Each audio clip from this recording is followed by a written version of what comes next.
أنا مرض أنا الداء ومني تأتي أوجاع. Uqba ibn Abi Mu'ayt was one of the arch enemies of the Nabi sallallahu alayhi wa sallam. And he had a shawl on, like a scarf, a piece of cloth. Whilst the Nabi sallallahu alayhi wa sallam was praying salat, he took it, he wrapped it around his neck, and he began to strangle the Messenger of Allah sallallahu alayhi wa sallam.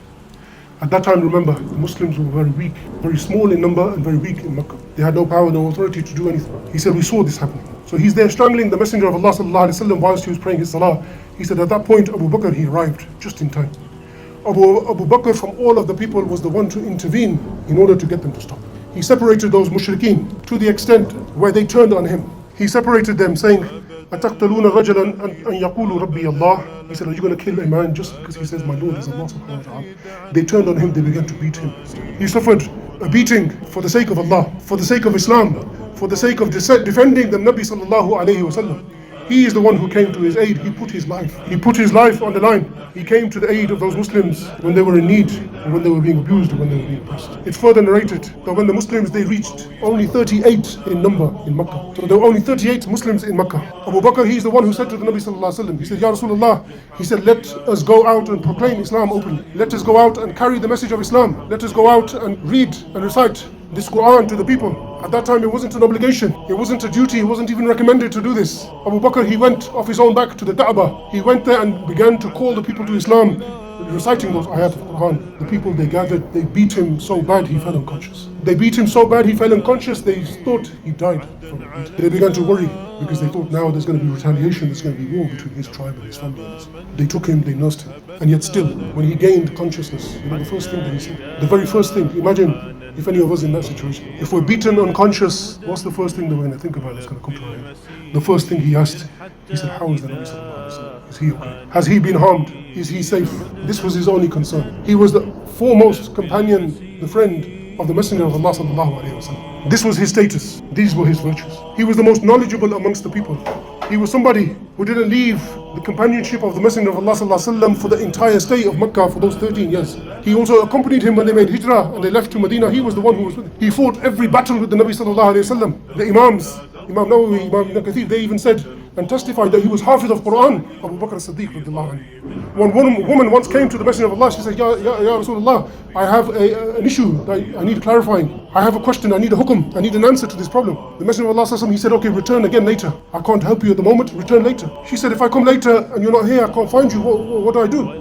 He said, go to Abu Bakr as-Siddiq. Go to him, he is the next after the Messenger of Allah sallallahu alaihi wasallam. Go to him. Like when Abu Sa'id al-Khidri, he narrated that when the Messenger of Allah sallallahu alaihi wasallam, he was giving a khutbah, and this was only a few days before his demise, before he left this dunya. He was giving a khutbah, and in this khutbah he said, Inna Allah khayran abdan bayna dunya wa bayna ma indahu. He said, Allah subhanahu wa ta'ala, he gave a choice to one of his slaves. The choice is one of two things. He said, either to remain in this dunya, to choose this world, or to choose Allah subhanahu wa ta'ala, companionship with him and what comes after. He said, فَاخْتَارَ مَا عِنْدَ اللَّهِ. He said, and this slave, he chose the latter of the two.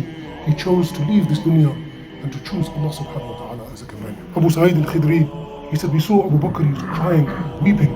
Not just crying, weeping.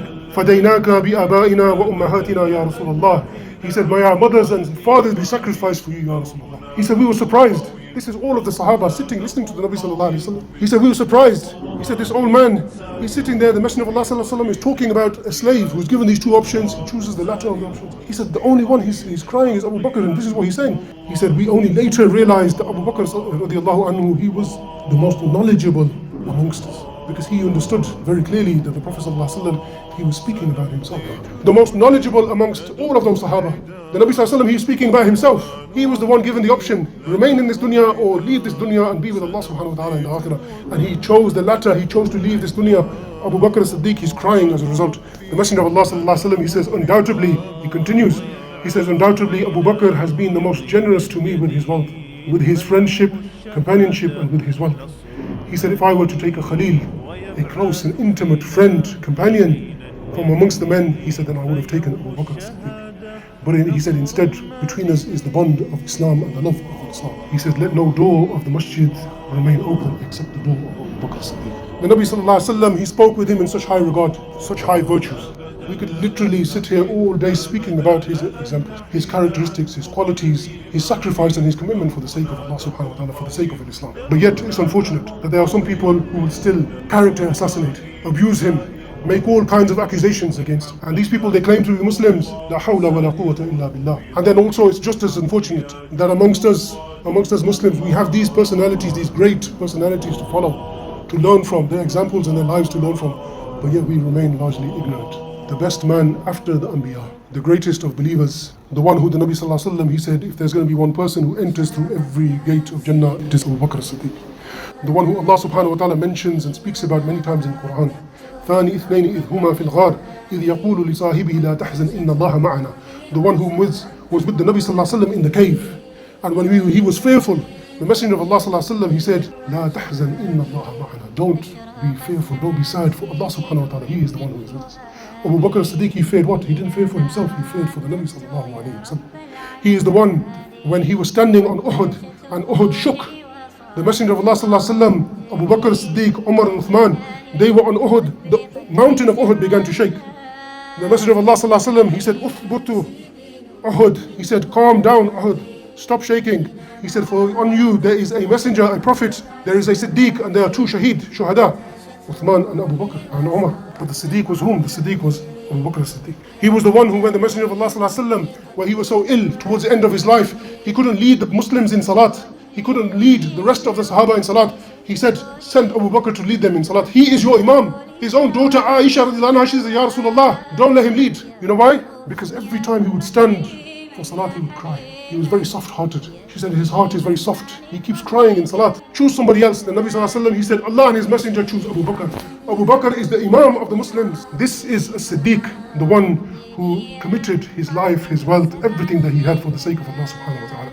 There are so many examples, so many qualities, so many lessons that we can learn from the lives of these Sahaba, let alone Abu Bakr himself. But we, my dear Muslim brothers, have to take these people as our role model. We have to know, we have to study their lives, we have to learn about it. Because if we don't know, then how do we know about our deen? How do we know about our Islam?